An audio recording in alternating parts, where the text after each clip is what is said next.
All right, folks, here we go. We're diving right in tonight. It is the eve of our official 1-year anniversary for what used to be those movie guys, what is now Scene 1, Take 3. Tomorrow night will be the official 1-year anniversary. Whether we do something tomorrow night or not, we'll see, but we wanted to make sure we got in a show for Halloween. Last year, this all started with a little franchise known as Friday the 13th. This year we come to the classic Halloween franchise, Halloween. This has long been my favorite franchise for a long time. I'm interested to talk to Jim and Dave about what this series means to them. We do have Take Two, Mr. Noble. Take Two. Yeah. And live from Haddonfield Hospital. Yes. It's Take Three. David Hospital Burn Fight. Oh, yes. I just now noticed your name. It's the Bum, not Hospital Burn. It's Bum. It's Bum. Oh, I thought. Oh God! Don't add anything else. Live from the Burn Ward, David Fight. Yes. Ate too much Taco Bell. Burn Ward. Oh, I gotta put my reader. Yeah, put the glasses on, buddy. There you go. Gee whiz. Trish, what is going on? Bobby Joe.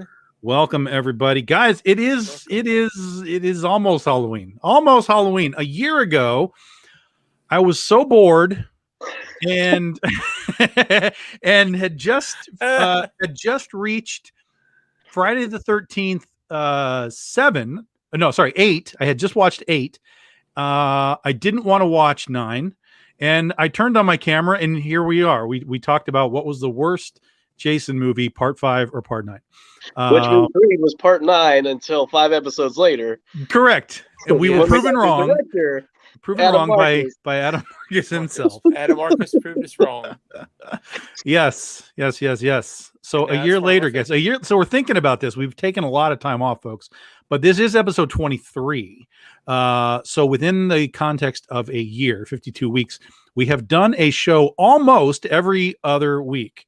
So I'd say a pretty good job, considering this was sort of an on the fly, let's just talk some shit type of thing on Halloween during the COVID era, the first COVID Halloween, that turned into something that has been a lot of fun to do with you guys forever. So I appreciate you being part of this and making it, making it a thing somehow. And that's you guys, you, Dave and Jim, and everybody that's watching. Everybody out there, man. Yeah. Everybody. So quickly, we will let Dave give everybody the update on the fought and what is going on. Oh no, you guys like that seriously. Let's just have fun and give him. Okay, well, the point is, if you guys were here a couple of weeks ago, Dave sounded like shit. And we were all like, oh my God, Dave, are you okay? And tonight, Dave sounds fantastic. He sounds much better. We're super excited to have him here again. And we'll jump right in. I'm going to be honest. I'll just go ahead and say I died a week and a half ago. I went septic. And so for a week, I was in the bed and coming back and everything and all. And then I started radiation. Done it for 5 days. Hell, I feel like a brand new man. I'm not kidding you. I feel like it's weird. From feeling so shitty to all the way I did this now. I feel great, man. I feel like drawing again. I feel wonderful. I feel like so I got 5 more days of radiation. And that's it, folks. That's it. I get to ring the bell and go home maybe go home. I hope. Rehab. We got to teach you how to walk again. Rehab. You are not Michael Myers, sir. You do not lay in a bed for 20 years and just wake up and drive a car. It doesn't work that way. I might. Those goddamn superpowers break out, I might be able to walk.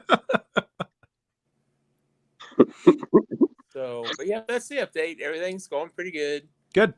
Me and Christy both doing great. We're just tomorrow night. We're gonna order out for Halloween. We're gonna be in the same room together tomorrow night. And All right.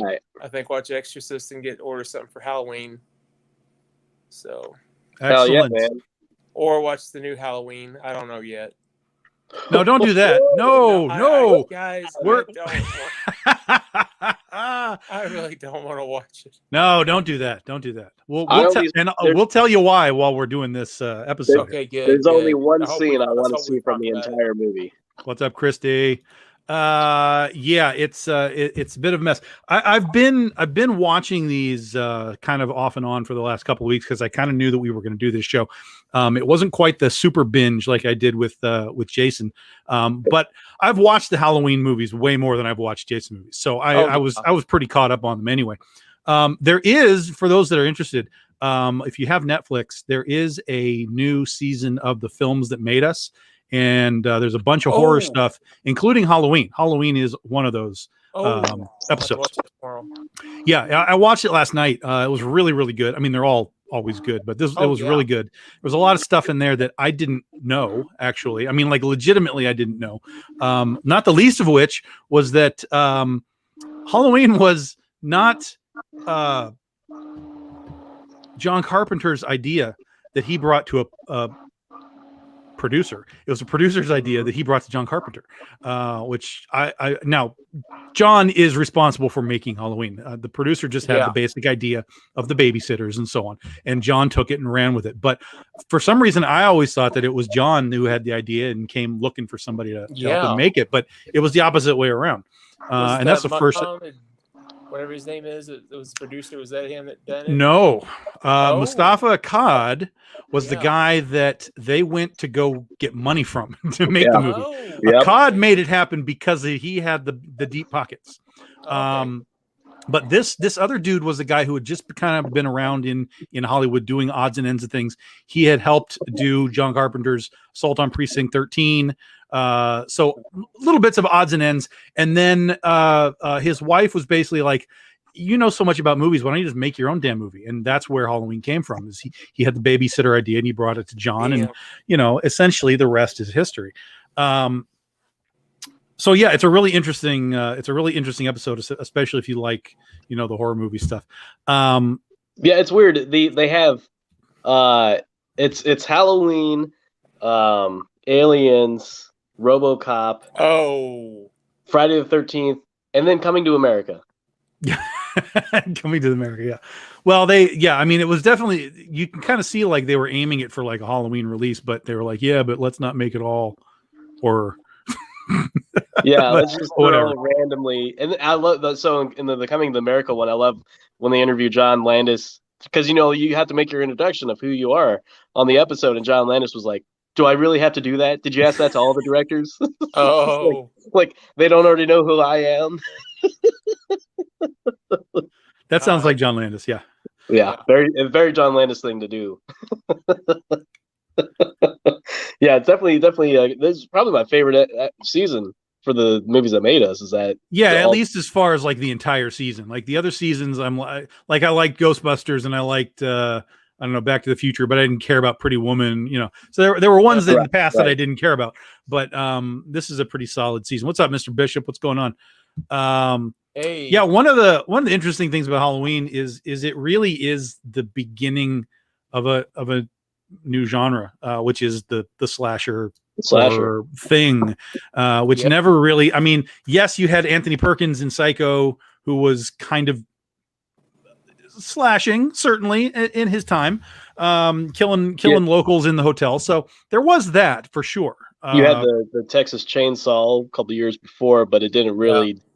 It was its own thing. Yeah. Just a little bit. Yeah, and so I feel like you can't just say that Michael is the beginning of it all, but definitely springboarded into correct. He's the one that grabbed it and made it go forward. It became. It embraced sort of the exploitation of these types of things, like killing the teenagers and that kind of thing. Of course, a couple of years later, Friday the 13th showed up, and then I think a year after that is when Halloween 2 came out. So it's actually incidentally, today is the 40th anniversary official release of Halloween 2. So we are right on the nose with that one tonight. Man, 40 years. I was -12. I was 5 years old. Negative 20. You were 5? Are you serious? Yeah. How old were you, Tom? 20? In 1981, I was 10 in 1981. Oh my God. Yeah, I was literally living this life that you guys pretend to be a part of. Wait a minute. Wait, so Tom was 10 in 1981 and we're in 2021, so Tom's like 50. Holy shit. Yep. You look pretty good for 50, Tom. I'm telling you, it's comics, man. Comics keeps you young if you do it right. Yeah, 10 years old. There was the Jaws that happened in 75. You had Star Wars in 77. You had Halloween in 78. The 80s came around, Jason, and so on and so on. But more importantly, because I didn't see any of those movies in the theater except for Star Wars, was the advent of VHS, videotape, coming around in the 80s. And that is where I got my real taste for this stuff. But they were also playing these things on TV. So back in the day, you had to wait till Halloween for the stations to play Halloween movies. Yeah. And even then, there weren't the massive amount that there were today. So even then, it was like they would play Halloween Halloween 1, Halloween 2, and like that would be it. That would be like their Halloween, their year. Yeah. Hey, we played a couple of Halloween movies. Woo! Oh my God. All right. What do we do now? So you'd get like The Howling, American Werewolf in London, also 40 years old this year. Both of those movies. Crazy, right? Speaking of John Landis. Yeah. Absolutely crazy. 40 years old, all that stuff. I still remember seeing The Howling at the drive-in. Yeah, I think. Are you comfortable right now? Yep, I'm good. Perfect. Thank you. I'm trying to remember the first time I saw this movie or any of the Halloweens. I want to say that I think I saw part 2 first, just because it happened to be on TV. That's my recollection of it. And then in watching that, you got the information where Laurie was the sister, which was just made up for that movie. It wasn't in the original. Right. But then when I watched the original, the original made more sense to me because I knew the secret from Halloween 2 already. So yeah, because if it's funny, if you analyze Halloween, and in fairness, the tagline for Halloween is "The Night He Came Home." Right. And if you analyze Halloween's story, really, that's all Michael ever wanted to do was go fucking home. But once he got home and he dug up his sister's gravestone, once he got home, Laurie Strode decided to come up on the doorstep and drop some keys off under the mat. And Michael, though being about 21 at the time, basically went into get off my lawn mode. Yep. And that was it. That was the story of Halloween. It's literally that simple. Laurie Strode walks up to the house, drops some keys off, walks off. And then later, Michael's driving around and Annie yells at him when he's driving too fast. and that's it. He's like, all right, fuck these girls. Yeah. This is the rest of our movie. I'm going to chase them down and get them. That's it. That's the concept of this movie. Now, and it's funny because the producer that brought the idea to Carpenter, that was basically what he told him was babysitters getting chased in one night. Like that was the entire concept. Nice. And that's all that John gave him. He's like, yeah, we can do that. No problem. We can work with that. Yeah. Give us $30 million, please. Yeah, 30. Yes. Give us $300,000. $300,000. What's up, Alfred? What's going on? Hello, sir. Jason, welcome. And according to this Films That Made Us thing, the most expensive thing that they did was they went and got like the highest end cameras that they could get, including an early Steadicam. Yeah, the Steadicams were kind of new at the time.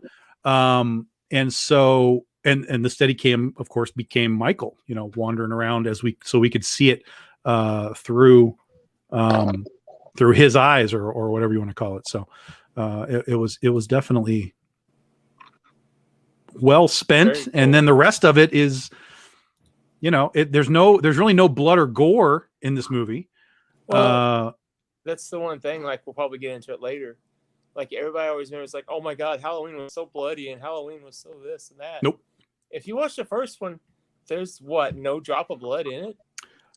Even when they did the close up of Lori when he gets her arm at the end, there's still no blood. Right.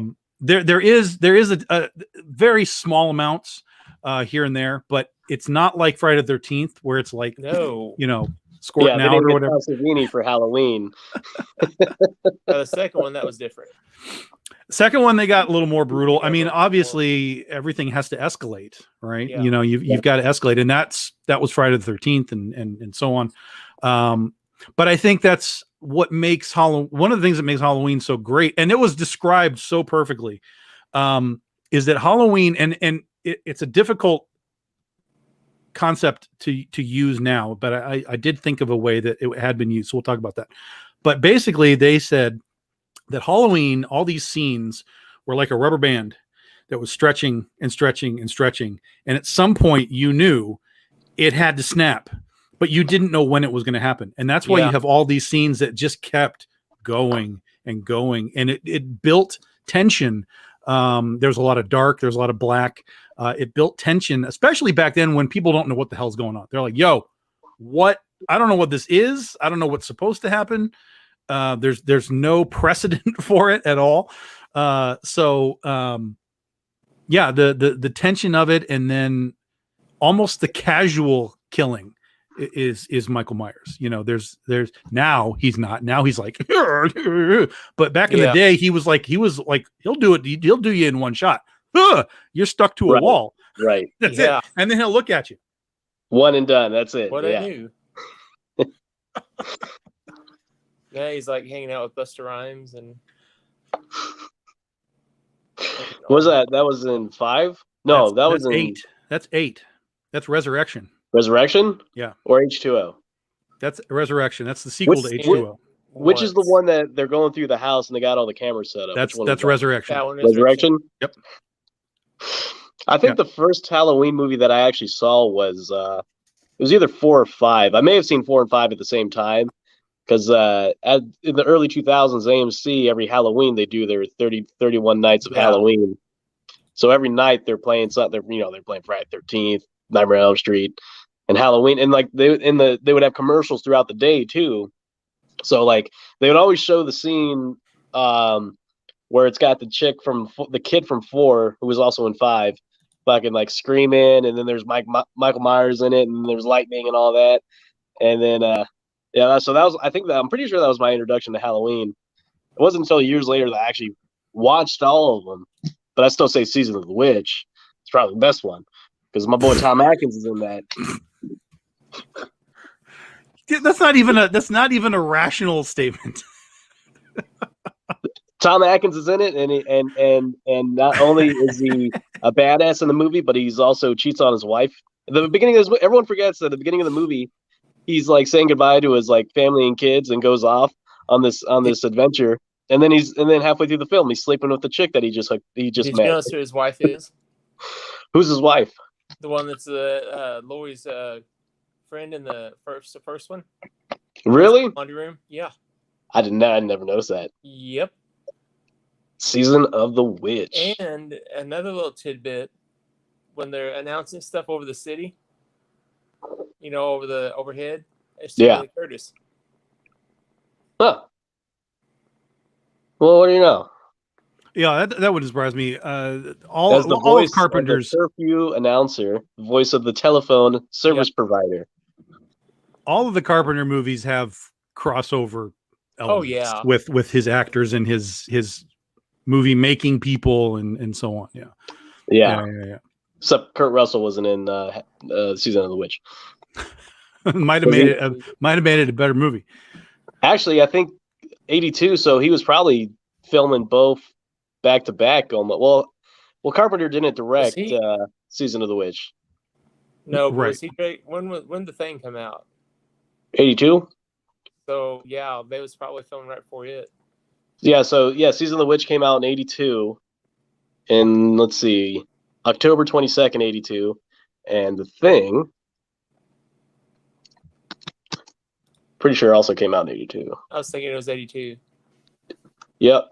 It came out in 1982 in June. So 4 months after that release. Oh, so it was a summer movie. And it didn't do as No. better than the Halloween like budget of 15 million. They did 19 million on The Thing, and I think Halloween had a 2 million budget and only did 13 million. Yeah. Which is still, they both did a few million more than It's Pat. So hey. It all comes back to that. Pat dies tonight. Well, Halloween 3 is Carpenter was part of the writing core. He's uncredited, but yeah, he was part of the writing core for part 3. And he did the music for it. Yeah. Sure. I mean, and that makes sense because this was what Halloween was supposed to be. It was supposed to be just, let's do a movie and then let's do, I mean, not even really a sequel, but the whole point was the babysitter shtick and let's just make another movie. Let's make another movie. Because in the second one, Michael, I mean, basically is toasted, Jaws 2 style, goes up in flames. But, and I guess that's kind of a weird thing for Halloween 4 when they did bring him back because Michael wasn't burned or anything. I mean, It's almost like people forgot that he got torched, even though Loomis had the problems on him. He was like, look, I burned him, but Michael's just like, yeah, whatever. I shot him six times. Well, he shot him 6 times in the first one. The first one. And he shot him in the eyes in the second one. Shot him in the eyeballs. So he was blind. There was a lot of stuff going on in that movie. Which for me, honestly, 2 doesn't hold up very well. It's very, I mean, listen, the first one is slow, but it's an entire town that you're dealing with. Whereas here you have this slow movie that basically just takes place inside of a hospital where there's apparently 2 people, 3 people, a couple of like ambulance dudes, no other patients of any kind. This should have been easy for Michael to just be like, yo, we got this. This is done. So it's fun to watch, and it's good slasher horror fun. And you get, of course, the secret of being the sister. Spoiler alert. Yeah, spoiler alert. 40 years later, she's a sister. But it doesn't really hold up. Not in the context of number one. Very few do, but it was really kind of you could kind of see that Carpenter was like, yeah, I don't know what to do here, man. And so that's where you got a little bit of the upgrade in the effects, like the blood and the gore a little bit more, burning the face in the water, hot water pool and stuff. Literally sucking the blood out of the dude with like the syringes. So he's like, leaking blood out on the floor. So they basically right off the bat, they were like, hey, we told this sort of thriller horror thing. What do we do now? Well, now I think maybe we kind of gotta, up the ante. Plus at that point, Jason had come out and Jason was doing the blood stuff because he came out the year before. So they had to have had that in their head as far as, oh shit. I mean, if this is what's popular now, I think we gotta sort of slip some of this in. And you got what you got. I mean, certainly not terrible. It's certainly not Halloween 5 or 6. But it's there's a nostalgic element to it for me. But having kind of rewatched it recently, I was kind of like, yo, none of this makes sense. None of this makes sense. Oh, and it did have what was wild is back in the day. All you youngins don't know this, but they used to tell us to watch out for your candy because people were sticking razor blades in candy and stuff. Apples. And that was a very real fear thing back in the day. And so at the beginning of this movie, John Carpenter has a kid who bit into an apple and got a razor blade in his face. Yeah, when your parents would tell you they want to inspect the candy, it's not because they were trying to take all the good candy. It's because they're checking for fucking razor blades or some other messed up shit. Yeah. That's what I always remembered about the second one. That's the only thing I remembered about the second one. Yeah, and then that kid and his mom just disappear. They're in the hospital, and they're just like, oh, well, okay, I guess they're gone now. They left, like they didn't get killed. Yeah, the second one, I remember the hot tub. I think the hot tub scene is probably the one scene I remember the most because there's naked lady involved. But naked lady, that's right? Yeah, hot tub in the hot tub. Oh, ah. Oh God. Yeah, and you might have even gotten the naked lady on cable somewhere, but when we were watching it on like normal TV, all that stuff was edited out. So I mean, she was naked, but we weren't getting the full flash on network television. Oh man. Yeah. At HBO. Hell yeah. And it took 7 years for Michael to come back, right? Halloween 2 was 81. 7 years for the movie to come out, but it was the same night. Halloween 2 is the same night as Halloween 1.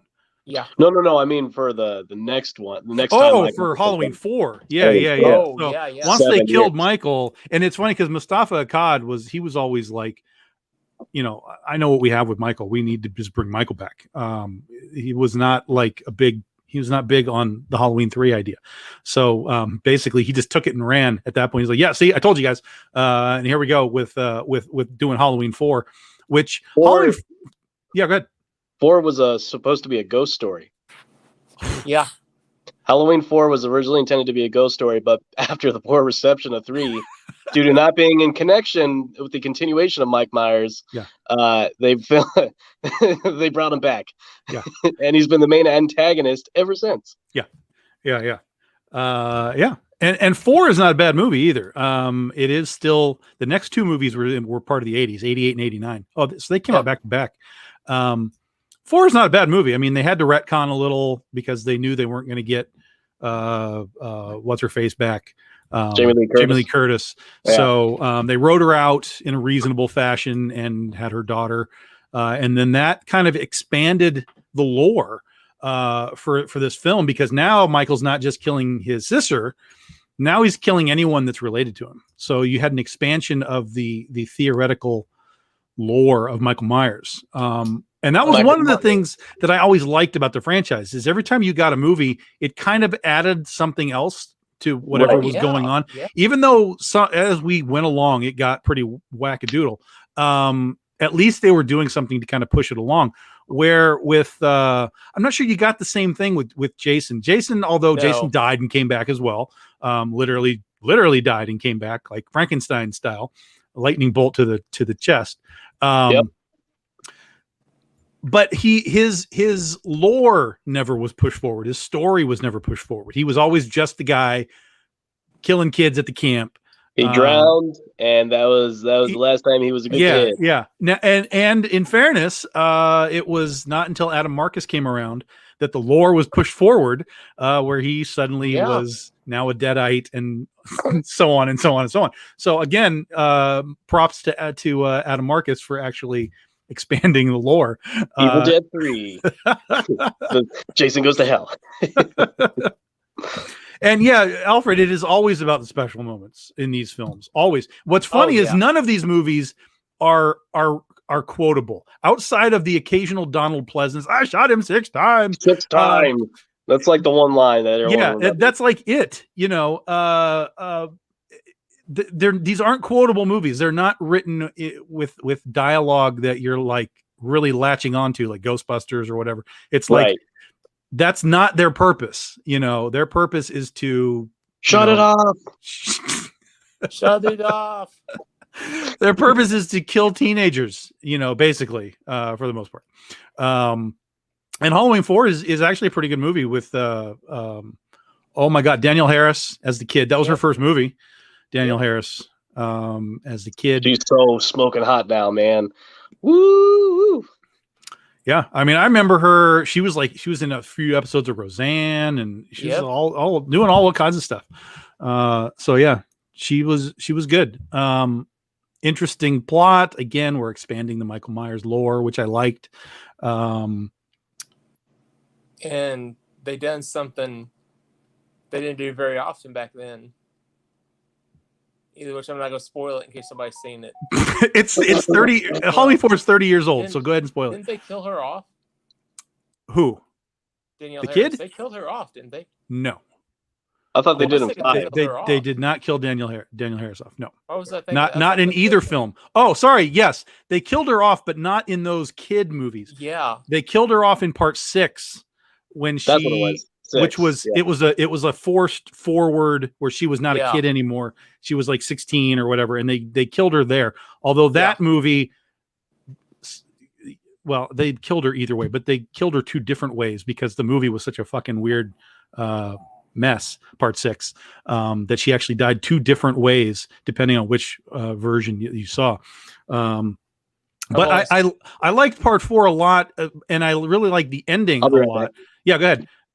Which I was talking to some folks in Halloween forums and stuff today, and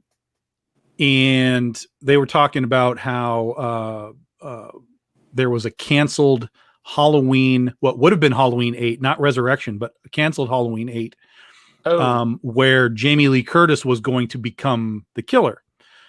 Which makes perfect sense based on what Halloween H2O was. It's like, okay, she lopped his head off. Clearly, we're going to go in that direction. But that was canceled, and then we got Halloween Resurrection. And then, of course, in the Rob Zombie Halloween Part 2, the entire movie is basically leading Scout Taylor Compton, who played Laurie Strode, to become what Michael is. The entire movie is set up to make her the killer for a third movie. That's what all those acid dreams were and all she had, like with her mom and or younger and stuff and all. And they said, it was driving her insane. She's turning into Michael. That's right. But all of that comes from Halloween 4, which at the end of Halloween 4, Danielle Harris basically tries to kill her mom, her adopted mom, stepmom, whatever. And is wearing the costume like Michael was, the clown costume. Yep. And she's covered in blood and she's got the scissors and you've got this like holy crap ending where Michael, I'm trying to remember what happened in 4. In 4, did he fall in the pit? Yeah, they caught him. They shot him, threw him in a pit, and I think and then in part 5 they kind of expanded on the scene where they tried to blow him up with dynamite. And he escaped. But yeah, that was one of the cool things about part 4 is you had an ending like, wow, that's quite the cliffhanger that you're going to drop with us. And the movie did really well. They did. Yeah, it was definitely something that they did a good job on, even though it was now kind of a in some ways a typical 80s movie. You had a whole bunch of stuff. You had some Freddy stuff. You had a bunch of Michael Myers stuff. You probably had some Chucky stuff in there. So there were definitely beats of the 80s, but it did definitely still kind of feel like what you knew from Halloween 1 and 2. So I remember them selling out. I remember like when 4 came out, because 4 came out about the same time as Return of the Living Dead. And I was wanting to go see them. I was going to go see both of them like in one night. I think Return of the Living Dead was getting ready to trail off and stop. And Michael Myers was sold out. 4 was sold out. And I can't remember, it might have been Return of the Living Dead. It was one of the Night of the Living Deads I wanted to go see. And I went and saw it. Then I went to go see Michael Myers. And they were sold out. You couldn't get in. And that was 4.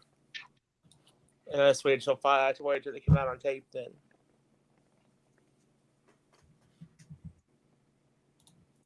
What kills me about any of these films is incredibly noticeable with Friday the 13th is that the first 2 films, the first 2 films of Friday the 13th are very similar. Very similar. I think they were, to me, they were done on purpose. Over the years, I've really come to enjoy the first two movies almost more than any of the others.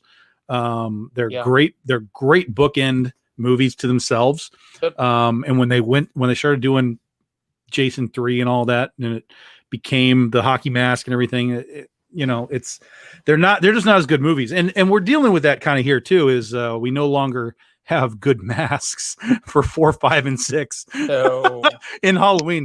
There's some of the worst choices of, like, I don't know how you look at like what you did in Halloween 1 and 2, and then you're like, yeah, it's 4. Nobody cares about the mask. And it's just this bizarre, oh my God. I mean, just not good. Blonde. Funny you should say that. Yes.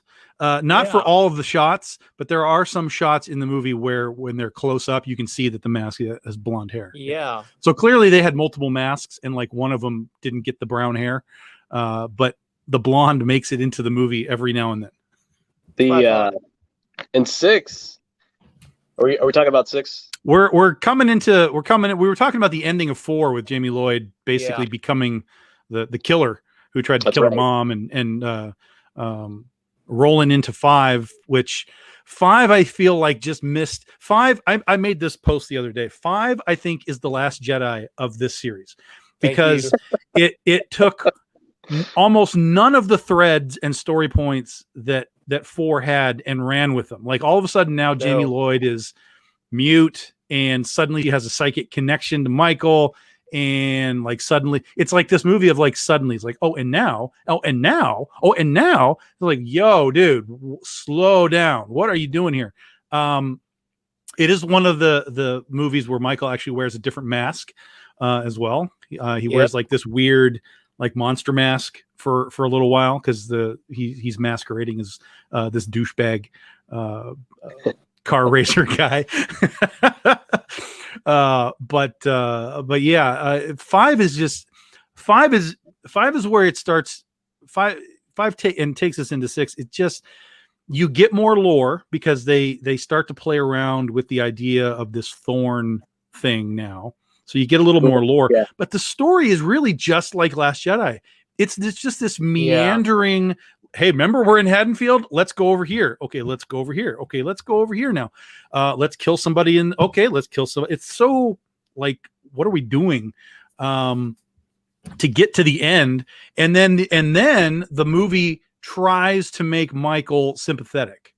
Right at the end, he's crying because Jamie's like, "Oh, let me see your face," and he's like crying. He's like, "Yo, whoever made this movie, he and Rian Johnson are related somehow. They must be, because they made garbage movies without using what came before."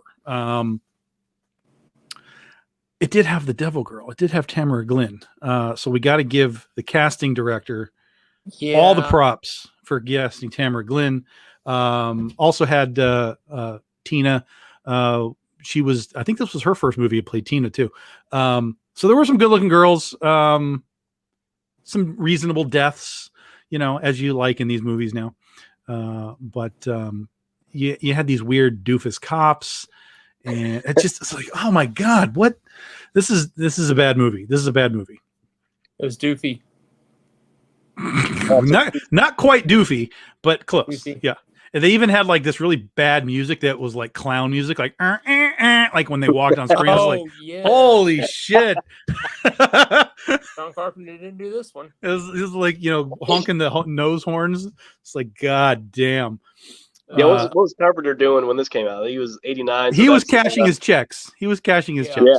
Well, what's funny too is they did an interview with him once. They said, "How do you feel about all these Halloween movies that get released every few years?" I love and he goes, "Well, usually I hear about them doing a Halloween movie, and then there's a phone call, and then the check comes in the mail." I love that. It's paid every time they do a Halloween movie. Yeah, and that's how you hold on to. That's why you hold on to your intellectual properties, folks. Yep. So you can keep getting paid when not even having to do anything with it. Residuals. It was like Michael Caine in Jaws: The Revenge. He says he's never seen the movie, but it bought him his house. Yeah. I wonder how much altogether Donald Pleasance made off of the Halloween franchise. Oh, I mean, he was the franchise basically at that point. I mean, even with Michael, people were like, oh, Michael Myers, but it was Donald that carried those things, obviously. Do you think he tried to Alec Guinness the whole franchise? Like, you're going to give me 2% of everything. It wouldn't surprise me. I mean, in that show, the films that made us, they talked about him being kind of an asshole. Well, what's even funnier is like he said in it because they asked him, they said, how long are you going to keep doing Halloween movies? He goes, I'll do Halloween 34. Yeah. Like, it's continuous work. It was continuous work for him, and he seemed to enjoy it. Well, they must have been paying him well enough to be like, yeah, fuck yeah, I'll do another Halloween. Well, that's like I'm saying. I mean, he was the guy because everyone else just either died off, or if it's Michael, you just pay another dude to stand in the suit. You know, it wasn't like a oh my God, who's the guy from Friday the 13th? Kane Hodder. It wasn't a Kane Hodder situation where you just had one dude doing it for an extended period. So yeah. By the time they get to like 4 or 5, they just FedEx them the script. They're like, all right, Donald, in this one, you're just gonna limp half the film and just mutter to yourself 6 times. 6 times. Six times. And we'll pay you this much money. Like, okay, great. Well, and then when we get to part 6, I found this to be really funny, is clearly he didn't want to go through the makeup anymore. So in part 6, they actually wrote into the script that he had gotten skin grafts to fix all the burns and stuff on his face. And he was like, oh, it cost a fortune, but it was worth every penny. I'm like, yeah, you didn't want to sit in the makeup chair, dude. And you told him, I'm not doing makeup anymore. It's like, fuck you, fuck your makeup. That shit didn't happen. Yeah, just forget it. Yeah. Didn't he? Was that the one? 6 is the one where he was already dead when it came out, right? Yeah, he died very, very quickly afterwards. And there are multiple versions of part 6, including 2 different endings. The one that you got in the theater made absolutely no sense. Basically, he hangs around the end of the hospital at the end. He says, well, I got things to do, whatever. And then there's just this running camera shot leading back to this jack-o'-lantern, and all you hear is him yelling, "Ah!" And like that's how it ends. And you're like, what the fuck is going on? But this part 6 was where they went full Thorn. They took the little concepts of runes and possession and whatever, and went full Thorn, where now we have essentially the cult of Michael Myers. That's what they should have called it, the cult of Michael Myers, not the curse of Michael Myers. Well, I don't know. I don't know how you fix this movie. I really don't know how you fix this movie. First of all, Jamie Lloyd in part 5 was 7. This movie takes place. Oh my 95. God! What was the math? Not enough time for her to be even of legal age, and she's suddenly pregnant. The movie starts with her being pregnant. She clearly looks like she's in her 20s. She's pregnant. She has the kid, and there's this terrible scene of them, writing the thorn mark on the kid and whatever. And it's just like this. I mean, it doesn't even look good. Like, it's not even like a good set. Like, none of it. It looks like almost like something you'd see at like a high school, like, musical. Like, hey, let's make some sets and, put on a show. Like, this looks terrible. This is also the movie where we get a Tommy continuation in a horror franchise. We get Tommy Jarvis for Friday the 13th, and now we have Tommy Doyle, played by Paul Rudd. Paul Rudd. Man. Also, I know it's jumping ahead a little bit, but fun fact, the reason why Paul Rudd did not reprise his role as Tommy Doyle in the new Halloween movie is because he was filming Ghostbusters at the time that they had asked him. That's the only reason why he said no. Listen, he made the right choice anyway. Did he though? He did the not Ghostbusters need. movie has yet to come out, so we don't know. No. Just remember, when you watch the new Ghostbusters, we could have had him in Halloween. No. I would have liked him in Halloween. I'm not going to say I wouldn't have liked him in Halloween. That would have been more fun than Mr. Meatball. Yeah. But no, he made the right choice because Halloween Kills was terrible. I don't know that it was terrible as Halloween 6 was, which was really bad. So again, Jamie Lloyd does get killed in this movie, but 2 different ways. The first way is Michael kills her early in the film, when he's chasing her down, puts her on like this farming stuff and basically just grinds her up. It's like, holy, yeah, this is pretty rough. It's pretty rough stuff. Yeah, it's like these the round hay baler things. Yeah, exactly. Right. And he basically just gets her on there and they're like, Ew. yeah. So, but that was the original version. So in the what they call the producer's cut, she actually survives the encounter with Michael because she doesn't get put on the spinners. But then later in the movie, like about halfway through the movie, one of these cult of Michael guys comes in and basically just shoots her in the head in the hospital. This is like, yeah, no, this is abrupt. Okay, all right, sure. But yeah, it had some interesting ideas. Again, I like the advancement of the Lord. Had some interesting ideas. You had Tommy Jarvis coming back. Tommy Doyle coming back. Jarvis which was fun. They were living in the Myers house. You know, you had, there were things that were okay here, but the execution of it was really bad, really bad. And so in the original version, Jamie Lloyd is pregnant. We don't know who the father is. It's just she's pregnant. Okay, and whatever. You are not the father, right? And then in the modified version, the producer's cut, this is where we're really off the rails here. We find out that the baby is Michael's, meaning that Michael banged his niece at some point.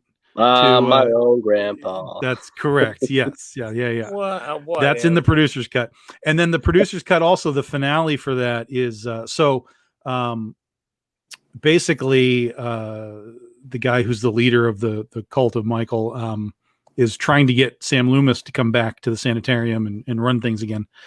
And at the end, Michael kills that guy and walks away, takes his clothes and walks away.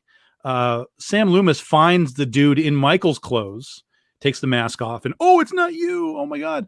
And then the guy basically somehow magically, literally just magically, transfers the mark of thorn from himself to Loomis. Like it just comes on Loomis's, like right here, right? And then that's where we get what we heard in the theatrical release, the no, like that's where that came from. They just stripped out the no and put it in. And so this is the finale of the original storyline. For now, sort of, kind of. It was bad, and it was bad enough that it actually forced them to reboot, retcon, reset, which took us to H2O. Josh Hartnett had an interview where he said when he got the script and heard it was Halloween 7, he said, "Is this going straight to video or straight to hell?" But he did the movie. Like, how much are you gonna pay me? All right, I guess I'll do it. Yes, I'll do it. Yeah. That was basically, that was it. It made a lot of money. H2O was great. I really enjoyed it. I mean, it was a complete retcon. So basically, this is the first in the Halloween timelines where they were like, okay, 4, 5, and 6. Oh no, sorry. 3, 4, 5. 3, 4. Well, 3 obviously doesn't happen, but 3, 4, 5, 6 didn't happen. We're going back to the first 2. There's no Loomis now because Loomis is dead. Literally, Donna Pleasance was dead. Yep. So how do you make Halloween without Loomis? Well, you got to go get Jamie Lee Curtis back. So they somehow managed to get her back to do this.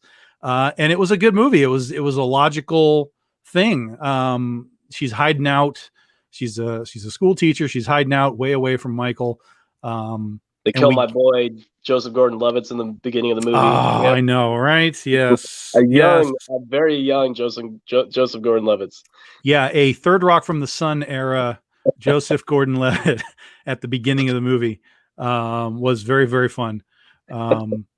This is the one with LL Cool J, right? Correct. Yes. Correct. Security guard Ronnie Jones. That's right. Oh God. Oh, Yeah. what a- But it was a good movie. great It was a good movie. Alan Arkin was Yeah. in this thing. You know, you had some reasonable teenagers that, you know, were okay to watch and die. Fodder. You know, it's fine. It's fine. There was actually a cameo by Jamie Lee Curtis's mom too, Janet Leigh, who played in Psycho. I say that, yeah. And one more Easter egg is when that character wanders off, and she drives off in the car. That's the car from Psycho, with the license plate from Psycho. Oh, damn. And they play the Psycho music as she leaves. It does the Oh, damn. So they do a full-on Psycho moment in Halloween H2O, which was fun. And you got a cool movie. But I think the ending was what was really great, where Laurie, this is where we first see Laurie Strode not afraid of what's going on. She's just like, okay, fuck this shit, done with this and shit. you know, take it in her own hands. And I'm sure that was probably how they got Jamie to do it. We can't just do the same thing. We got to give me something to do. Okay, we're going to give you the axe. How does that sound? Okay, I want the axe. Let's go. And so that scene where she's just standing there by herself and she just screams out Michael is like, oh my God, that's so good. So good. And you got a good, and incidentally, LL Cool J survives. Yep. Can't get eaten by a shark. Can't get killed by Mike Myers. That's correct. That's correct. He's that little Cool J. It's in his contract. You can't That's right. kill Well, LL didn't Cool like, J. was it Alan accidentally shot him? Alan Sorkin? Yes. shot him? Yeah. Yeah. Shot him, and then they kind of leave him behind, and then he shows up later. back. Yeah. We'll come back for you. What was funny was, so the finale of this movie, Laurie Strode is like, look, I know this guy's not dead. We have to do something about this finally. And so she takes him out. She drives the van. He wakes up. They crash. He gets pinned underneath a tree in the car. And he can't move. And so you get this really great moment where Jamie Lee Curtis is just like, no way, man. And fucking lops his head off. Like, holy crap. I remember the crowd was like going crazy. Everybody was like, yo, what just happened? Whoa, and it just like ended. Yeah, it ended right there. There was nothing Yeah. else. It was Jamie Lee Curtis just pissed off and then fade to black. And everybody was like, what now? Like, what the hell now? And then and then like a year later, they announced that they're doing Halloween 8. Yeah. And I was like, I have a question. Hey, guys, second, I'll be right back. Nurse is here. I'll be right back. Yeah, go for it, man. Take your time. I was like, yo, I have a question, because from what I saw, there's kind of a problem. So unless you're retconning again, you know, what are we going to do here? So I basically, at that point, H2O had been on DVD. So I basically just watched H2O over and over and over fucking again. And I saw how they were going to do it before I saw Resurrection. Like, I knew it. I told people. I was like, oh shit, I found it. I found it. And I can only assume that they built it in. Like they had to have built it in. Because for those that don't know, at the end of Halloween H2O, Michael's trapped and he kind of reaches out to Jamie Lee Curtis, like, you know, help me, I'm your brother, all that kind of stuff. But right before that, there was like 3 seconds of Michael waking up and doing like this, like, what's going on kind of thing. Yeah. And then he does the reach out and then she lops his head off. And I said, oh my God, that's not Michael. And I told all my friends that. I was like, that's not Michael. That is not. And there was like, there's no way, based on everything else in the movie, there's no way that could have happened. And I said, yes, this is how it would have happened. God damn if they didn't write that script for Halloween 8, for the beginning of it, to explain all of that. I was like, yeah, I got it. So I was pretty damn proud of myself. I mean, it was obvious if you were really looking and paying attention, but I was pretty happy with myself. Well, it's funny is Resurrection.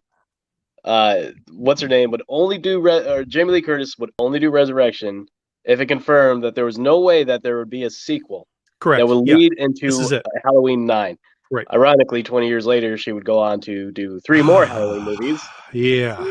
Yeah. She it's funny, it's like, this is what 2002, so she's like, oh, my career's doing great, I don't need to do Halloween movies now. It's like, I'll do Halloween 17, I'll keep them coming. I'll keep doing them. Oh, She's almost at the game show host part of her career, so she's like, I'll keep fucking doing Halloween movies. It was almost Dancing with the Stars time. Yeah. So I guess I'll take a paycheck. You good? Yeah. Okay. All good. All right. But yeah, oh god, the ending of, or the beginning when we found out how the hell they redone it, how the hell they was going to do it, that pissed me off so bad. I was like, Michael Myers is finally dead. They're done. Let's bring up something new. Let's make Jamie Lee Curtis the murderer. Let's just do something. And then nope. What was it, like an ambulance driver? Paramedic. Yeah, it was one of the paramedic guys. Yeah. One of the paramedic guys. Yeah. Evil so guys lopped off the dude's head, and then of course the beginning of Resurrection. They have their final meetup, and Michael wins finally. Michael fucking wins. Great scene at the beginning of that too, where you have the guy in the sanitarium who's like a serial killer, like fanatic. Yeah. And Michael gives him the knife. He's like, here, you can have my knife. And the dude's just like, yo, man, I got this knife. That's a great moment.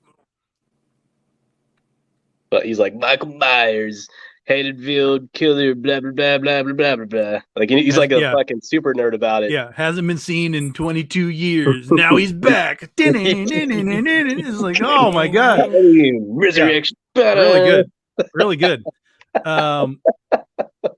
Now I'm going to tell you something that's going to shock you. I don't hate Resurrection. I don't hate this movie like at all. I think it was. I don't think it maxed itself out. I think it stopped sort of cold the momentum that you had in H2O and your beginning, because really you assuming that you're running with the idea that he was there to kill his sister or his family, however you want to interpret it. Michael was done. So you had kind of the same thing. Where, what do you do? I mean, Michael basically just wanted to go home, like in the beginning of the movie, like, and that's all he did. Even in Halloween 8, he just went back to his house, which for some reason is still standing. Like the town hasn't like demolished it. He just went back home and was just like going to be like, okay, I did what I wanted to do. I'm hanging out. I'm eating rats. And he doesn't go and kill anybody else. He's just there. And then he only kills people because, Busta Rhymes makes his dangertainment and sends kids into the house to muck around with it. So, Michael is a really weird character. If you really just kind of take it from 1, 2 and H2O and Resurrection, like just those 4 movies, like Michael is a really weird, get off my lawn guy. As far as like motivation for what's going on when you strip away, all the Thorn stuff and all of that. So it's kind of interesting, but, for me, again, it's not a great movie, but it worked, especially at this moment in time. For those that don't know, it was basically reality TV on the computer. People were watching reality stuff being streamed on the computer long before. 20 years ago streaming, which was super shitty. Yeah. Yes. Holy shit. Like, it wasn't like what we're watching right now. It's like but it was happening. That kind of stuff was happening. And so I thought it was a great like moment to kind of put Michael. And I'm not really a fan of like doing any of these things sort of like in real worlds. Like, I'm perfectly happy to have weird mystical things going on with these, serial killers. So putting him into this like 100% like reality story was definitely strange. Busta Rhymes was a very weird choice for your lead. But I didn't really mind the kids. Like all the kids were actually pretty good. You did have Katie Sackhoff in it, which was great.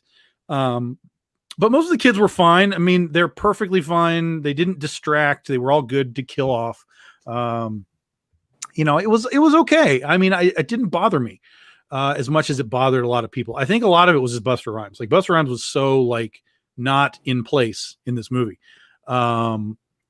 Whereas like LL Cool J in the first one or in the previous one, he was just kind of this mellow dude, right? Like I'm just part of this cast and I'm trying to write a book, man. And, he was just kind of this mellow dude. Whereas Busta Rhymes was just like, woo, like totally over the top. And I think he kind of distracted a lot from what was going on, especially when he wore the mask and the jumpsuit and he was talking to Michael, tapping him in like, what you doing in here, fool? Get out in the back and, help somebody. And it's like, oh my God, this is terrible. This is a terrible moment in Halloween history with Michael getting talked down to by Busta Rhymes. Like, this is not good. Do your thing, cuz. Do your thing, cuz. Oh my God. So yeah, it's not great. It's not great. And they clearly, when they were done with it, they clearly realized, look, we're stuck. We're done. And enter Rob Zombie. Rob Zombie. Hey, to be fair, Malcolm McDowell as Loomis is a great casting. Well, let's talk about this because I don't disagree with you at all. I mean, I thought that was a great pull. And the Rob Zombie first movie was a complete reboot. Basically taking John Carpenter's story and reworking it with all of the Rob Zombie necessities like fuck, strippers. You need to have all of that for it to be a Rob Zombie movie. Hell yeah. And the music, all those psychedelic rock fucking music they play. Like, yeah, it's Rob Zombie. Yeah. But ultimately, I give, just like we've talked about tonight, the lore, right? I give Zombie credit for attempting to do something that hadn't been done, which was basically the kid part, like looking at Michael as a kid. Yeah. I don't agree with any part of what he created for it, but I give him credit for being like, well, this is the part that no one knows. And then that, of course, gave Malcolm McDowell, a great part to run with and play with. And he was the best part of the whole movie. Well, I don't know, man. Danny Trejo, I thought we were friends, Mackie. Yeah, but he doesn't last long. He can't be if he's the best part of the movie. I don't know if we got much of a movie. Like, holy shit, Machete's in this movie, and he's dead. Well, and it had D. Wallace. D. Wallace was in the movie. Wallace is in it. Bill Moseley's in it. I mean, he Zombie always gets a cast. I mean, the dude always gets a cast. Clint Howard. Yeah. Old girl Daniela Harris is in it. Danielle Harris came back, played Annie. Yeah. His wife is in it. Oh, really? I didn't know that. Sherry Moon Zombie. She's never in any of his movies. Sherry plays she plays Michael's Deborah mom. Myers. Yeah. What's his name plays abusive stepfather? What's his name that played on Devil's Rejects 2?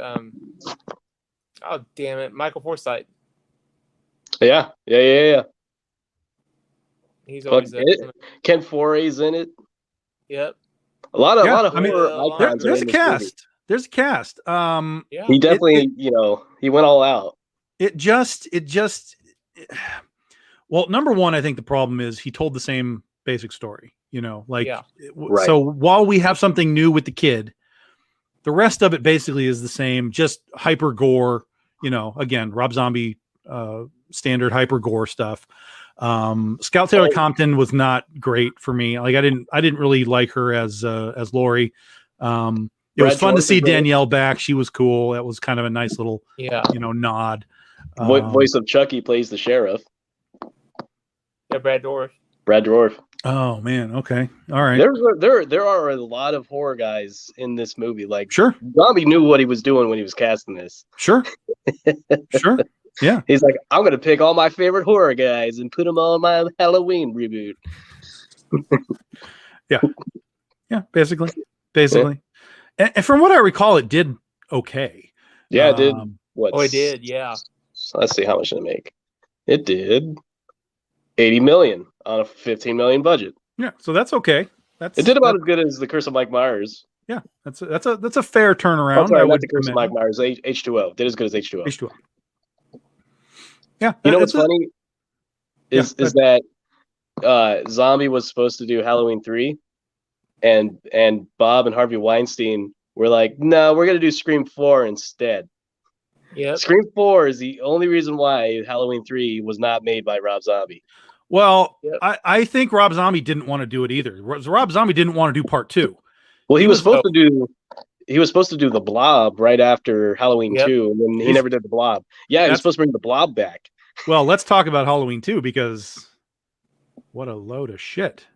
He dropped the ball on that one. What an absolute evil dies right now.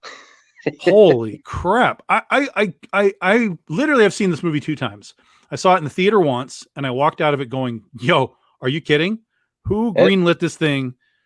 And then I watched it last night or 2 nights ago.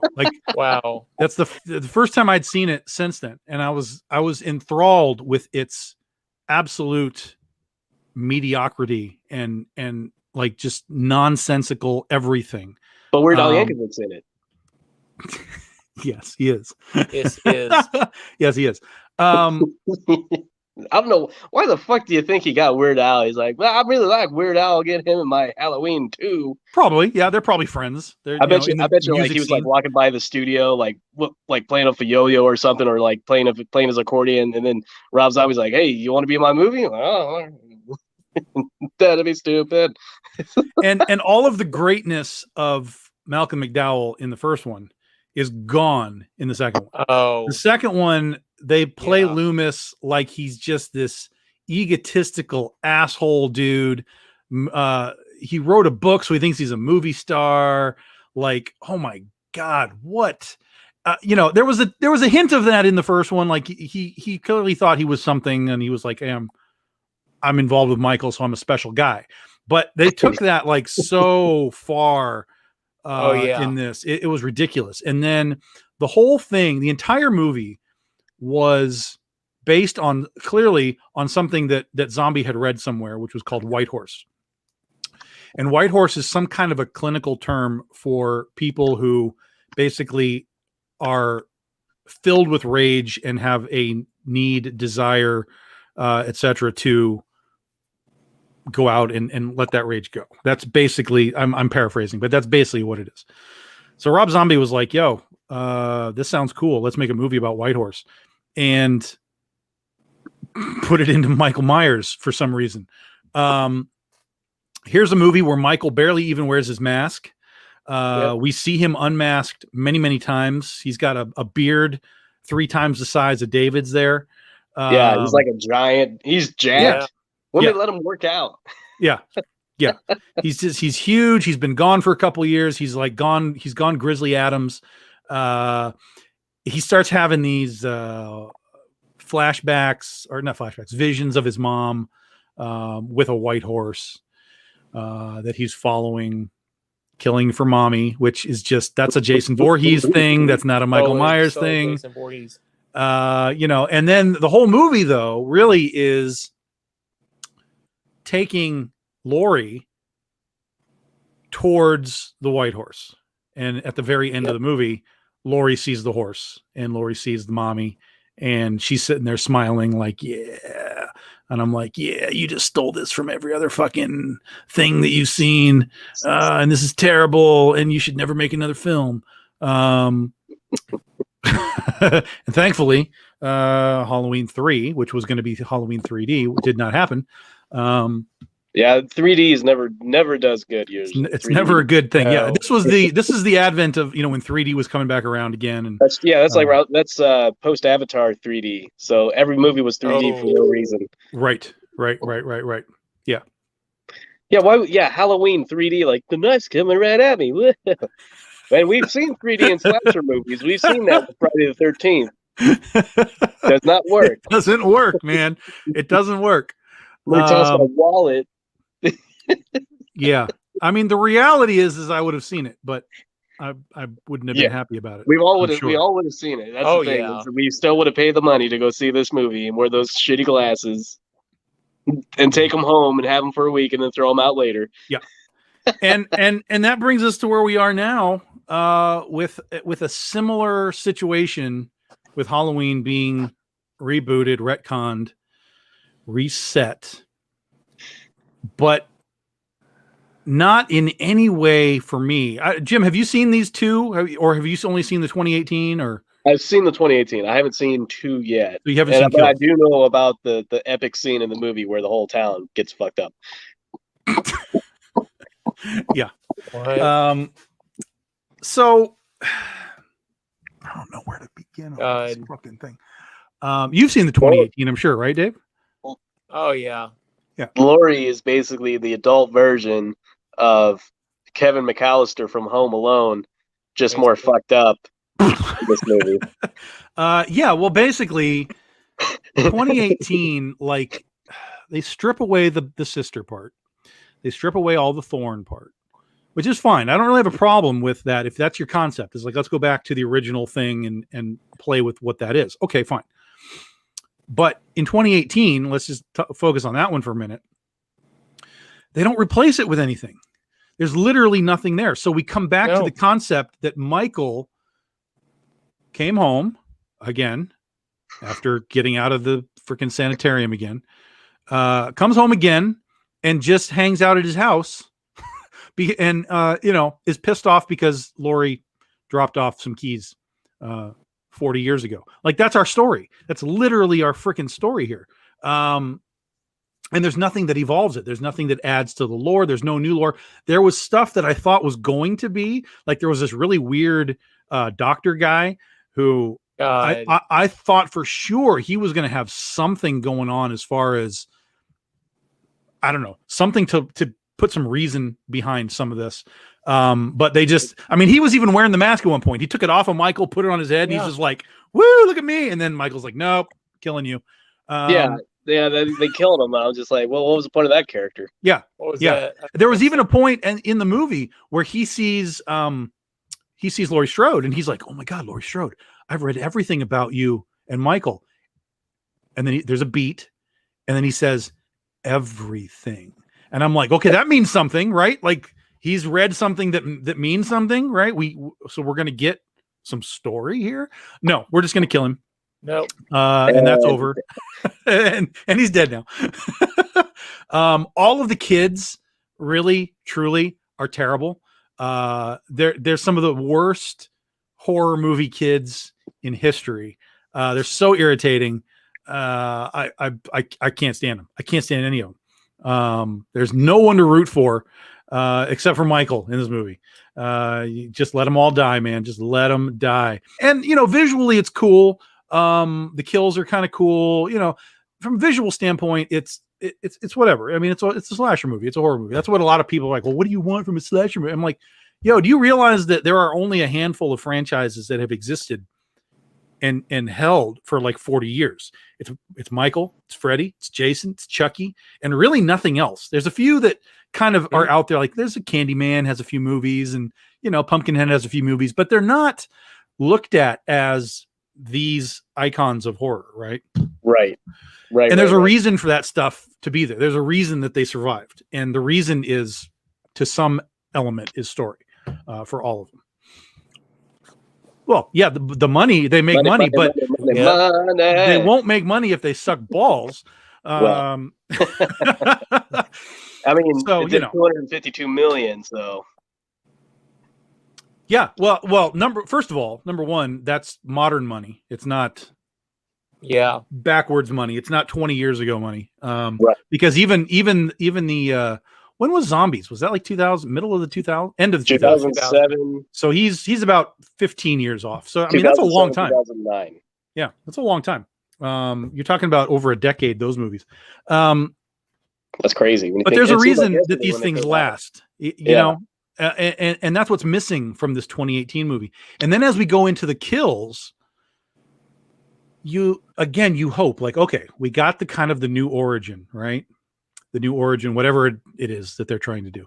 So let's elevate, let's escalate, let's take it. Even in the trailer, there's a moment where Jamie Lee Curtis says, every time Michael kills, he transcends his humanity. So you're like, oh, Yeah. all right, there's something that we can hold on to now. Like, okay, now we're going somewhere.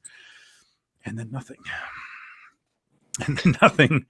And then we're just chasing around people, reminding you, hey, remember this person? She was in the first movie. Remember her? Oh, she's dead now. Right.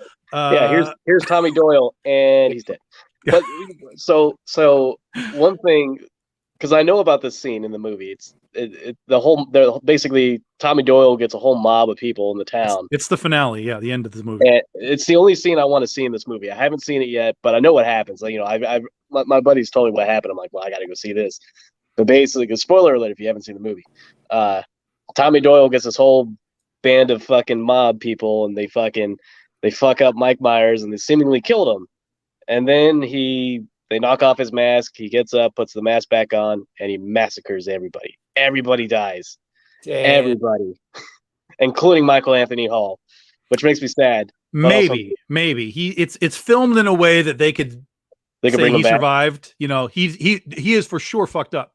But they could say, well, he's alive still. But I heard that because this movie was supposed to come out in 2019, I think last year. Yeah, it's supposed to be last year, 2020. Oh, last year. Yeah. So I heard that the sequel, the one that comes out next year, Halloween Ends. I heard that it's going to flash forward like 4 years later, and it's even going to talk about the pandemic. Like they're going to associate COVID into it too. So that's going to be. I'm curious how. So basically, you see the whole town die, and then 4 years later, and they're now after 4 years they're going to kill Mike Myers with a mask on. They're all going to wear masks. I can't even. I did hear that they changed the finale, the last movie, that they made changes. So that rolls into some of the things that I've heard. There's supposed to be a big twist. Maybe that's the 4 years. I don't know. Maybe that wasn't Tommy Doyle. That was a guy pretending to be Tommy Doyle, and then Paul Rudd shows up. What are you guys talking about? I'm still alive. I'm fine. Paul Rudd shows up with the baby of Michael Myers from Halloween 6. Like, oh my God, that's a twist. What a twist. It's like, oh God. Does anyone have any orange slices? Oh my God. It shows Tommy Doyle in the hospital and he's got bandages around his face, and then they go, finally, after all these years of having the cut up face, I got plastic surgery, and they take off the bandages and it's Paul Rudd's face. Paul Rudd. It's funny. That would be good. I like that. But it'd be even funnier if it's Paul Rudd, but then he's dubbed by Michael Anthony Hall's voice. I'll be in your movie, but you have to pay me more money if you want me to talk. Oh, we'll just get Michael Anthony Hall. He's outside in the alley collecting money. One telling thing that happened just recently that kind of tells you how good this movie is they because Halloween Kills. I mean, basically, it's an either you loved it or you hated it movie. There's really nobody in between. You are either all in or you are all out, and I'm basically all out at this point. But they asked Jamie Lee Curtis, how did they put this? They basically asked her, like, talking about, hey, people either loved it or they hated it. Are you concerned about the haters? What did you think of the movie? And her response was, it's not my job to like or not like a movie. That's your job. And I was like, oh, she hates this movie. She hates this movie because I got paid. I got my paycheck. I appeared for 20 minutes in the film. And I'm going to buy another house. I'm going to go hang out with Michael Caine and buy houses off of our films. They got Nick Castle to play Mike Myers in these ones too. Yeah. Nick Castle previously played The Shape. The Shape. Not Mike Myers. He was credited as The Shape.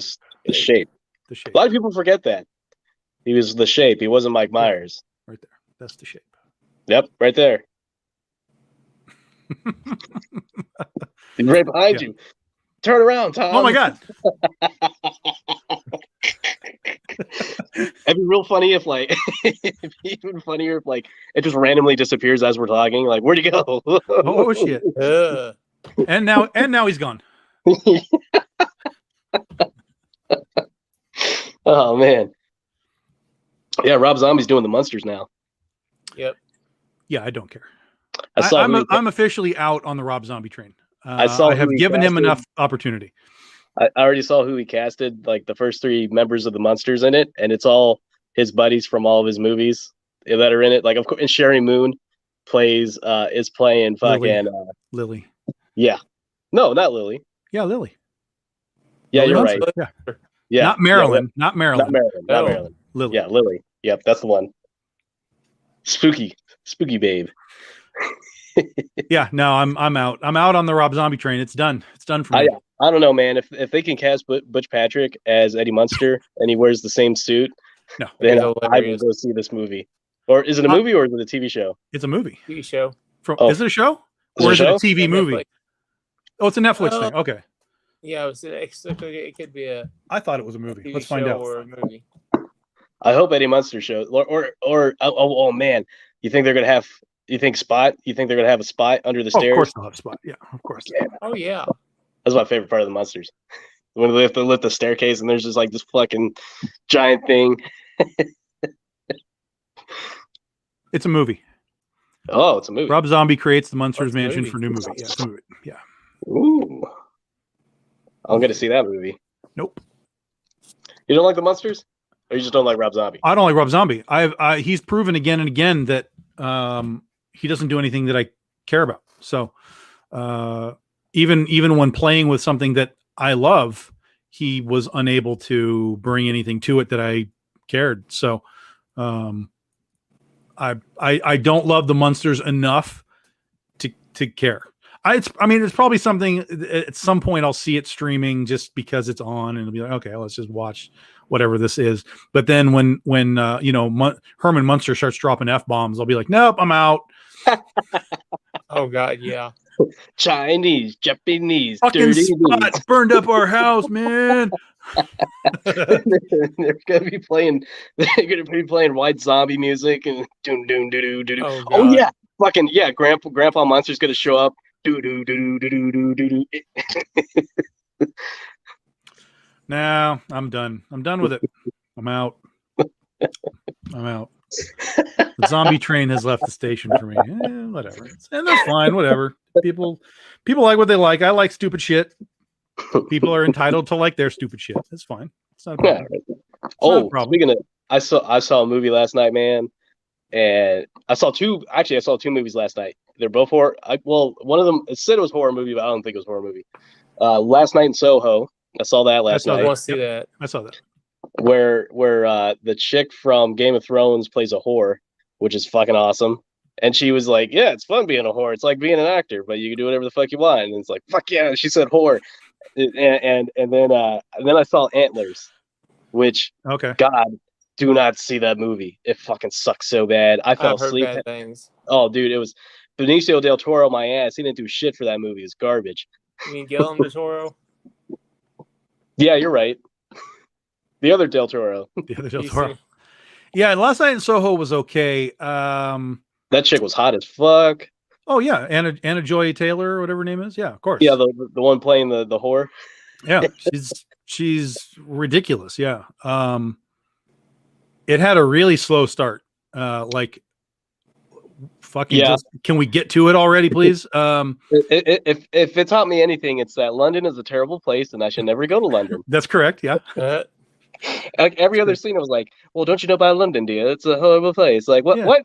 Everyone's telling this to this girl. Yeah. What? Yeah, and then they're looking for all these murders, and they're like, "Well, that's 1 year," and it's like fucking shit tons of film. It's like, well, that's just 1 year. Oh yeah, London sucks. Okay, great. Yeah. Yeah. I'm trying to find this murderer who killed this woman sometime in the '60s. Well, good luck. Who's gonna have all that information? Yeah. I liked there was some really cool effects. I liked the early stuff where they were like dancing and they would swap out the girls, like they would spin and like the girl would swap out and stuff. Yeah, Like I don't want to spoil it for that's people, cool. but there's some really cool visual stuff going on. It's kind of a fucked up story, which I wasn't prepared for. I was kind of like, yo, this is really screwed up, yo. So be prepared for that. But it's good. It's got Doctor Who as a pimp, you know. It's good. Which Doctor Who though? I'll let them figure that out. I don't well, want to spoil it. I was so mad when I saw him. I'm like, fuck Doctor Who. But yeah, then it had. They left it open for a sequel. Sure. Maybe. I don't know. Edgar Wright.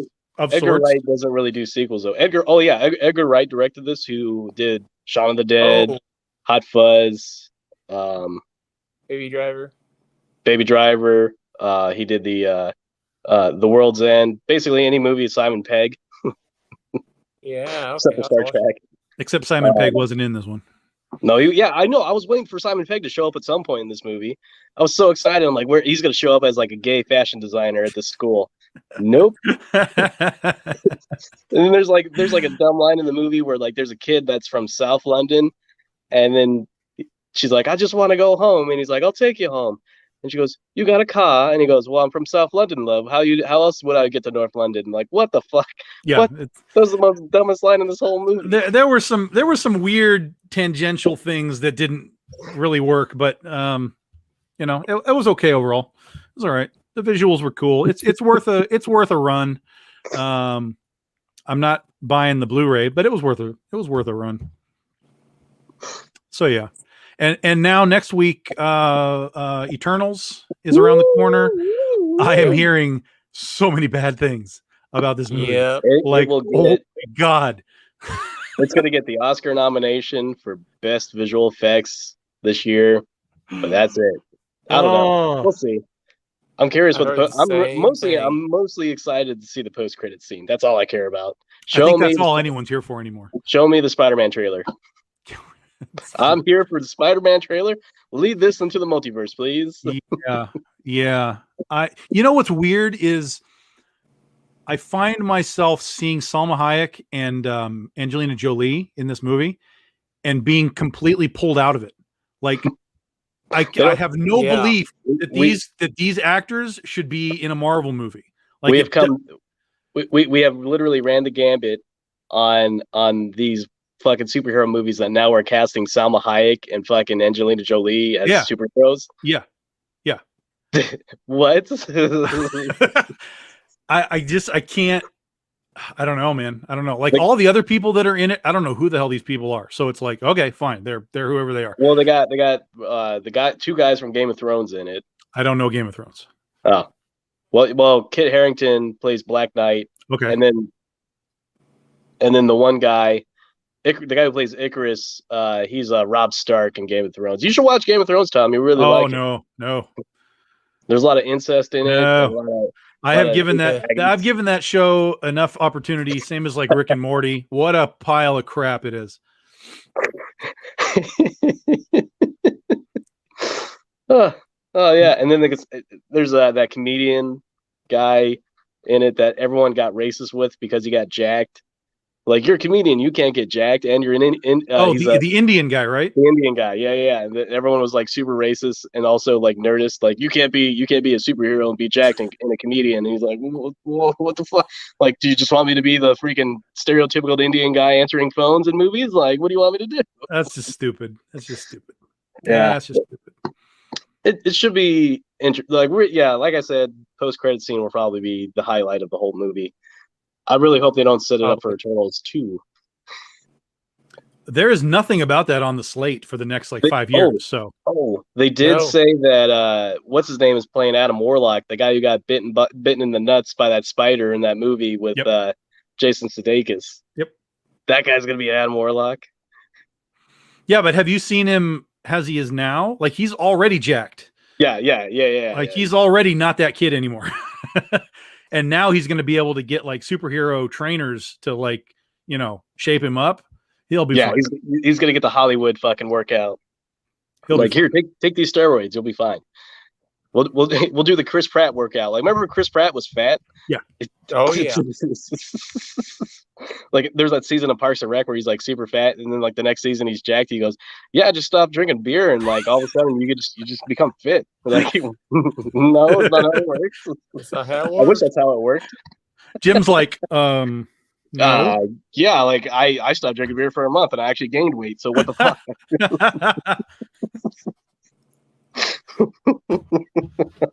Oh, my Halloween. Yeah. Oh man, I'll tell you what.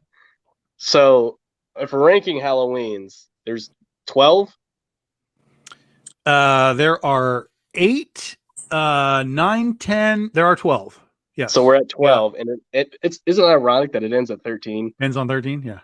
Well, I mean, until another 5 years, we'll get the Halloween reboot, redux, something. Well, listen, once Halloween Ends is over, right? I figure I've got a decade window to make myself famous enough to be like, okay, I'll fix this for you guys before they give it to somebody else.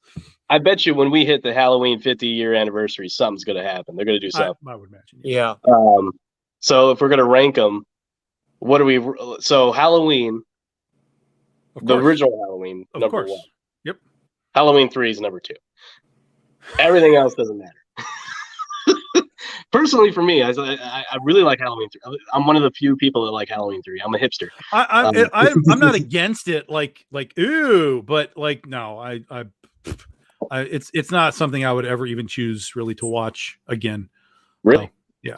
Really? Like if it was on, I'd probably be like, oh, okay, let's watch it. But 3 more days till Halloween. to like make the decision of, you know what? Here's something that really pisses me off. All these people think they know their shit, right? When they had the trailer for Halloween Kills and they showed the Silver Shamrock masks, the kids, they were like, that's like an homage to number 3. I'm like, yo, assholes, did you watch the first movie? Because they're in the first movie. Yeah. The kids in the masks are in the first movie. Shut the fuck up. Your opinion doesn't matter anymore because you don't know what the hell you're talking about. Well, there was last seen in Halloween 3, so meh. No, it was last seen in Halloween 2018. They were literally on the 2018. Yeah. The kids are literally walking the street in those masks. Oh, I missed it. That's what I'm saying. I don't pay attention. What I'm saying. I don't pay that much attention to things sometimes. Whatever. Freddy Krueger could kick Michael Myers' ass any day. So for me, it's Halloween number 1. For me, I think probably H2O would be number 2. And then it's just sort of assorted figuring out 4, 5, 6, 7. The random sequels. But yeah, as far as actual, like, I can you do like a top 3. I would probably have Resurrection actually fairly high as well. Probably top 5.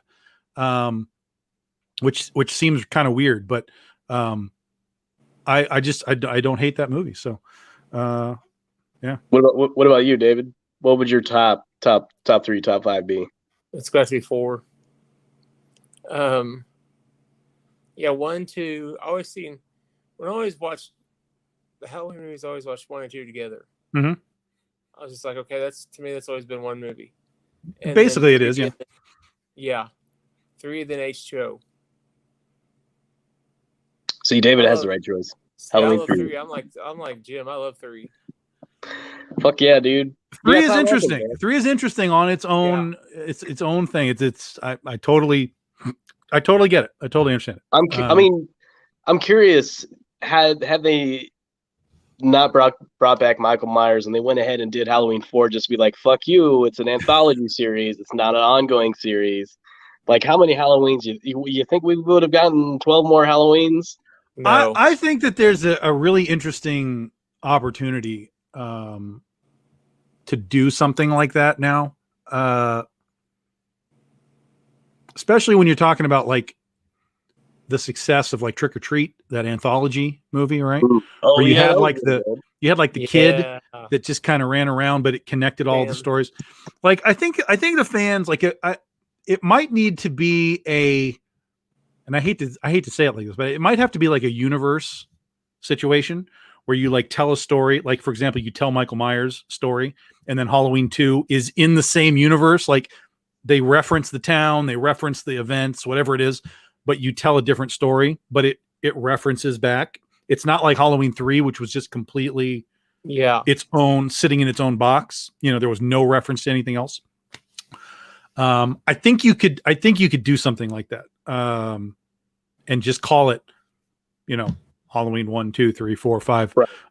Whatever, or you know, name it something like the town, like Haddonfield 1, 2, 3, 4, 5, and then you can tell stories within Haddonfield, and connect it all back. Well, there you go. That's what we're gonna get. We're gonna get a straight to stream Halloween show, Haddonfield. It's coming to Amazon Prime. I literally just created it for you. A cod, because I bet you that's what they're gonna do. They're not gonna want to call it Halloween. They're gonna want to call it something else, you know. Yeah. Or maybe they'll call it The Shape. I mean, but The Shape is Michael. So again, you're coming back to Michael, which is unfortunately, unlike Jason and Freddy, Michael feels like a finite character.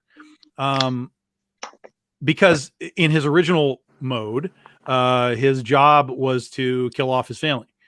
So eventually he kills off his family.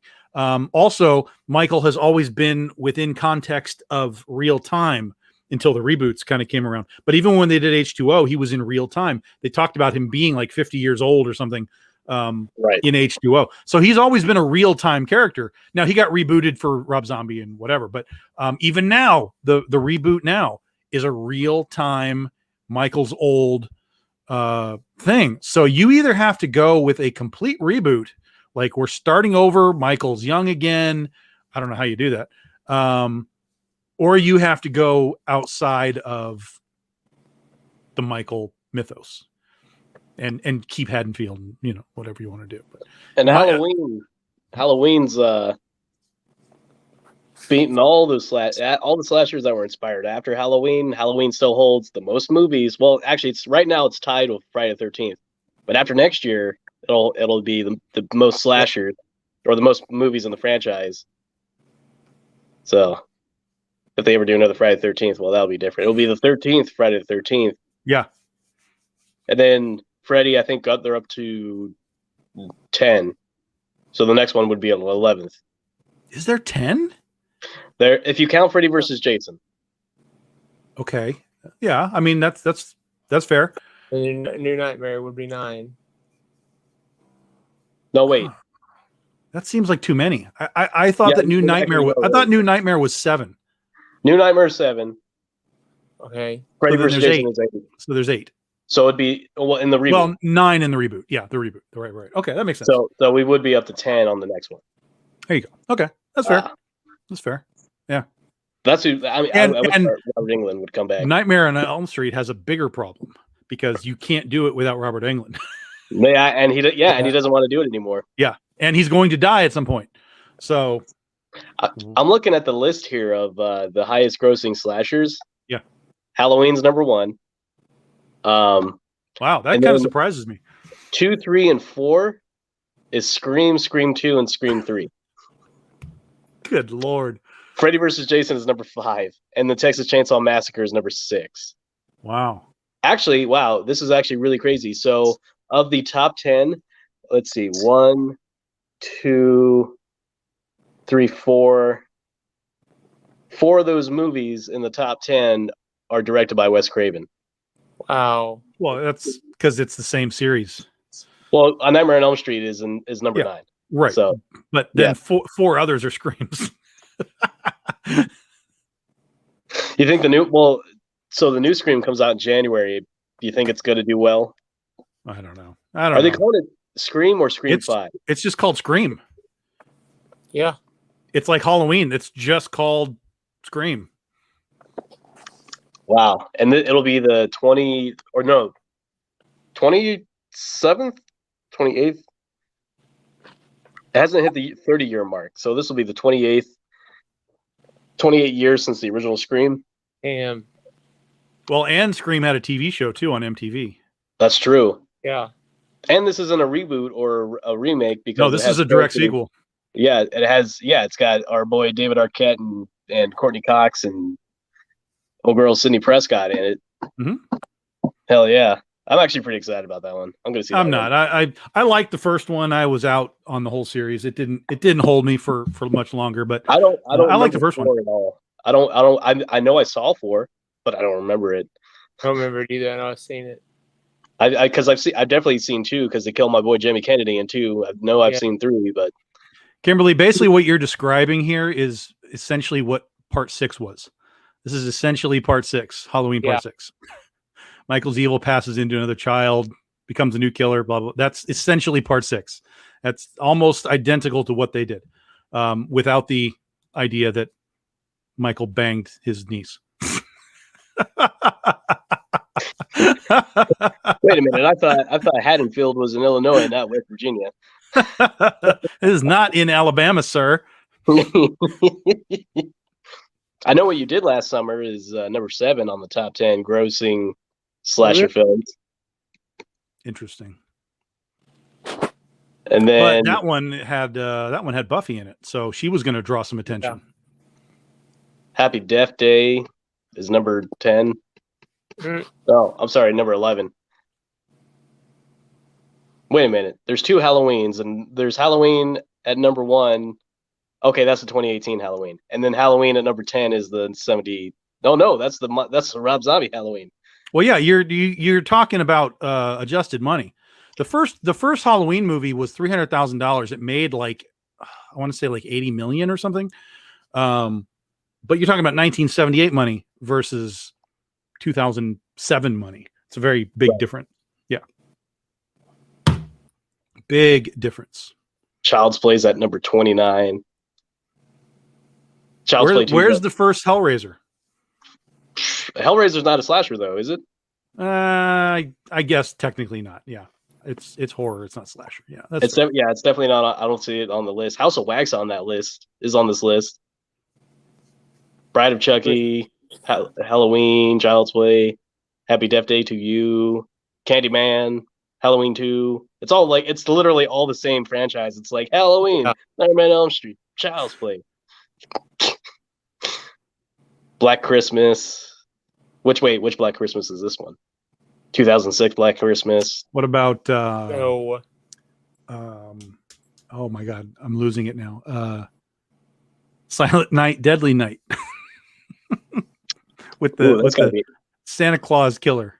Oh, yeah. It's definitely not in the top 50, I don't think. Wrong Turn is in the top 50. No, Wrong Turn is 57, never mind. Let's see, Silent Night, Deadly Night. Let's go down the list here. Candyman, Farewell to the Flesh, Visiting Hours, and I even saw that one. April Fool's Day, Sorority Row. Now we're getting into all the 80s horror. The House of Sorority Row, Class Reunion, Cry Wolf, Dr. Giggles. I never even saw that one. Dr. Giggles was I know what that is. That was the dude that was on like LA Law. The weird big guy. I can't think of his name. Yeah, Slumber Party Massacre 3 is number 89. Hatchet. Yeah, Silent Night's on here, but that's not Silent Night, Deadly Night. Nope. He may not qualify as a slasher. Silent Night, Deadly Night? Yeah. Oh, it's definitely a slasher. You'd think he was, but I don't know. I'm pretty sure it is because that's the Garbage Day. Garbage Day. Well, that's the second one. Yeah. Fun fact: did you know that in the 3rd issue of Violet, she actually goes to see that movie in the book, and then she gives a review about it, which is basically this is the writer talking to the readers, like, here's what I think of Silent Night, Deadly Night 2. It's the only time I've ever actually had a real movie that wasn't like a parody of another movie in one of my books. God forbid the people who made Silent Night, Deadly Night 2 ever find out about it, because I don't want to get sued. But I don't know. Maybe they would like it. I don't think they could sue you. If it's basically just like a review, it's just a stylized review. Basically, you're not you're not using any of their like logos or anything, right? No. It's just like on the ticket stub it says Silent Night, Deadly Night, but it's like written text. It's not. It did $154,000 budget box office. Budget's $250,000. What did Silent Night, Deadly Night 2? Oh my God. what was Silent Night, Deadly Night 1 then? Was it? Well, and there's 3 of them. They did no, 3 of them. 4. There's Oh, 4. there's 6 of them.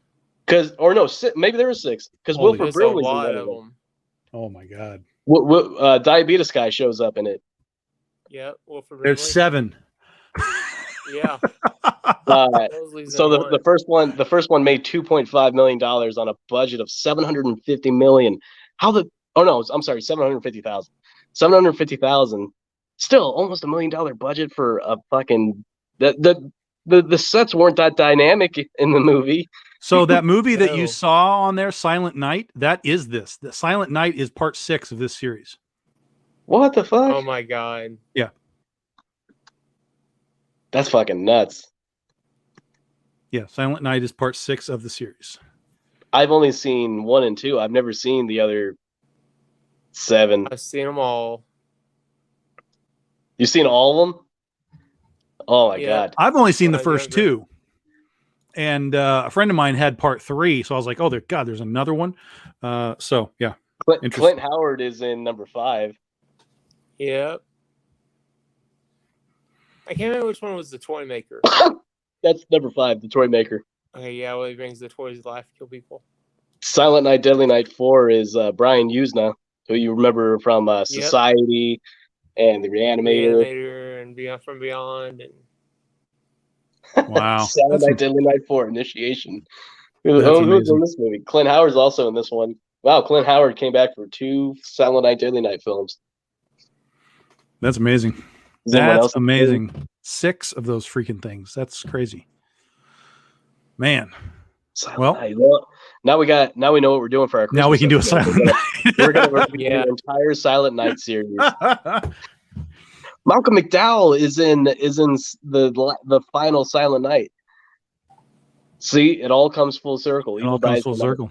There it The is. There guy it who is. plays Venomous. I will tell you guys, I didn't get to tell you this, David. I am working on getting a guest, somebody actually from the Halloween series. I'm trying to get her on. So if she ever Ooh. decides she wants to do it, we will revisit Halloween through her Sweet. eyes, which will be fun. But until then, we are done. We have done our due diligence on Halloween, the franchise, folks. Tomorrow is, of course, Halloween. Hope everybody has a good time. Does something. Seems like everybody was celebrating Halloween today, which was kind of weird. Like people were in Yeah, costumes and there stuff. was I'm a like, lot of trunk or treat stuff going around where I was living at. yeah, it was kind of strange, but okay, whatever. But I So got my Cosby sweater. I'm ready, man. Let's do this. oh, good Lord. I got the mask. We're good here. Dave, what are you going as? Pudding pop. Hospital patient. Yeah, he's already dressed up. Halloween hospital patient number 3. 3. Hell yeah. I haven't worn this since that one unscripted episode from a year ago. I still have the sweater. No, it was 2 years ago. You know what's Wasn't funny is I got the sweater for Christmas probably in 2009, and then because I was like, yeah, I want a Cosby sweater, and then now it's like I can never wear this in public ever again. No. Oh my God! thought it was Thanks, gonna be Bill so Cosby. I Yeah. thought it was gonna be so cool in the wintertime. Like, yeah, I get my fucking Cosby sweater on because stay warm. I could do it in my house. I just can't do it anywhere else. Fuck. Way to Wow. ruin everything, Bill Cosby. Way to get canceled.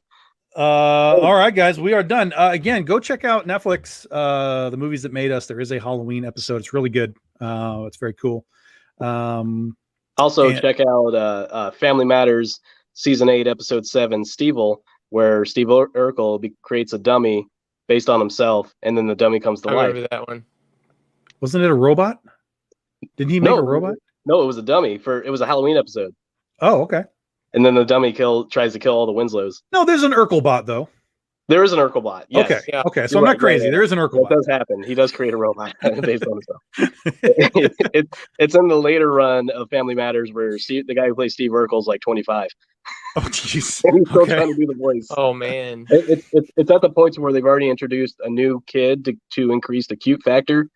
into the show. Like it's basically like Cousin Oliver for the Brady Bunch. Like some shows it works for, like it worked for Family Matters. Other shows it didn't, like for the Brady Bunch and Married of Children when they introduced Seven. Oh God. Oh yeah. Oh yeah. When they introduced another set of twins in Full House. Yep. So that's what I've been doing. Sitcoms. Well, okay. Halloween, everybody. That's it. Happy Halloween, everybody. Have a good day tomorrow. We'll see what we can do about. Next week we will definitely not be here because I will be in Akron. That's Akron right. Comic-Con. Akron, Ohio. Yes. So we'll be skipping next week for sure, and then we'll be working on whatever we're going to do as we get into November. Thanksgiving. Yes. Killer turkeys. Here we come. It's terrible. It's terrible. It's terrible. It sounds like something Rob Zombie would make. Okay. So that's going to do it, guys. Thanks for hanging out with us. We appreciate it. And we'll see y'all in a couple of weeks. Bye-bye. Woo!